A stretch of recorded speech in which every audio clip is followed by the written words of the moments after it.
साहिवाल थाना गल्ला मंडी पुलिस ने लाखों रुपए मालियत की विलायती शराब बरामद और 2 मनशियात स्मगलर गिरफ्तार कर लिए। हमारे नुमाइंदे अली हसन कसूरी की रिपोर्ट के मुताबिक थाना गल्ला मंडी पुलिस ने लाखों रुपए मालियत की विलायती शराब बरामद, 2 मनशियात स्मगलर गिरफ्तार कर लिए।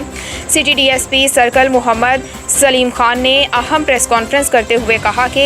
इलाका थाना गल्ला मंडी साहिवाल में बढ़ती हुई मनशियात फरोशी की रोकथाम के लिए हस्बुल हुक्म डिस्ट्रिक्ट पुलिस ऑफिसर अमीर तैमूर खान, ज़ेरे निगरानी SDPO सिटी सर्कल अल्लाह दिता शाहीन, SI SHO गल्ला मंडी मुदस्सिर गफ्फार खान, SI इंचार्ज चौकी बाईपास और उनकी टीम ने इंतहाई मेहनत और महकमाना सलाहियतों को बुरुएकार लाते हुए मोहम्मद वारिस अली वल्द वाजिद अली कौम राजपूत सकना मोहल्ला फरीदगंज, यासिर वल्द अब्दुल गफूर कौम खोकर मलिका हांस पाक वतन शरीफ जो कि मनशियात फरोशी का धंधा करते हैं और साबका रिकॉर्ड याफ्तगान हैं, जिनसे 400 बोतल टिन पैक और 15 अदद कैन प्लास्टिक जो 450 लीटर बरामद हुई है।